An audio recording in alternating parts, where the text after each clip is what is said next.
Cosmopolitan Magazine Letter, Crisis Communication by Thomas Trifari. As new Director of Communications, I, Thomas Trifari, have taken it upon myself to write a letter of apology in response to the recent weight loss from cancer article. Many tweets have come up in response to this article, and the seriousness of this issue cannot be taken lightly.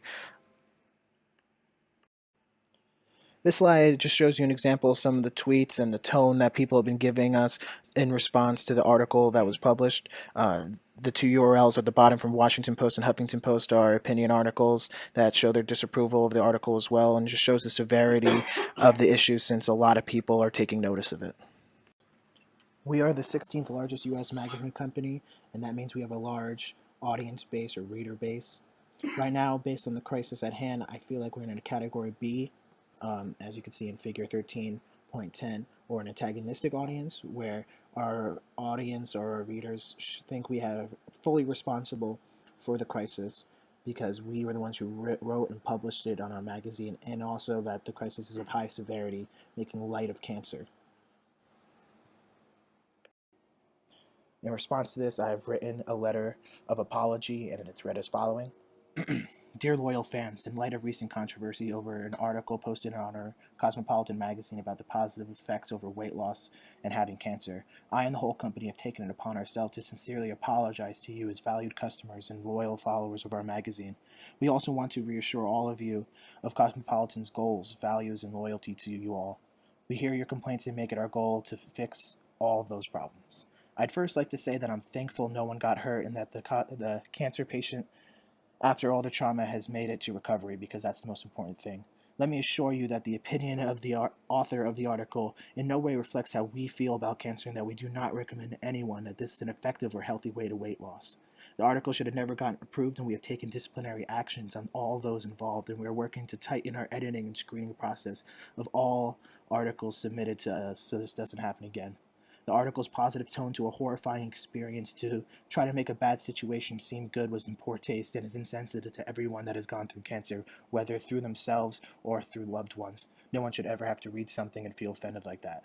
Our goal here at Cosmopolitan isn't to update about women's looks and fashion styles, but more about backing women's rights, backing a rise to gender equality, and to make all women feel important and special. We in no way support or condone any activity that could compromise the integrity of women or make light of cancer.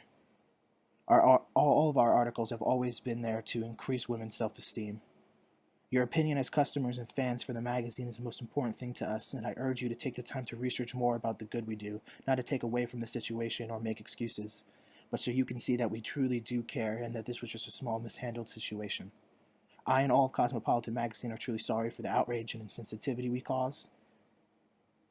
I thank you for the time you took to read this article, this letter, because this tells me you truly care. If you weren't mad at something like this, then that would truly bother me.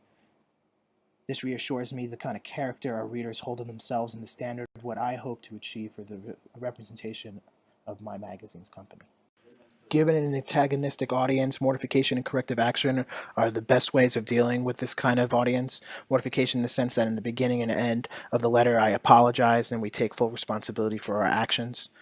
Corrective action in the sense that we took the disciplinary steps for all the people involved in the publication of that article to show that we're going to fix the problem, make sure it never happens again.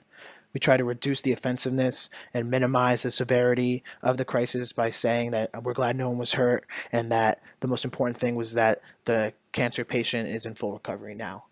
We try to establish ethos by saying, we take full responsibility and we're trying to build our character up, and pathos in the sense that we understand your pain, that people go through cancer, whether themselves or loved ones, and we can relate to that.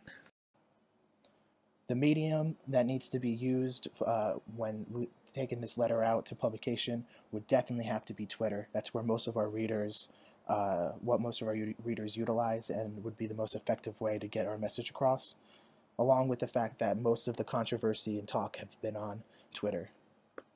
I hope that I have persuaded you to publish this letter to Twitter and other social media platforms so we can minimize the damage this article has taken and increase the reputation of our name. Thank you.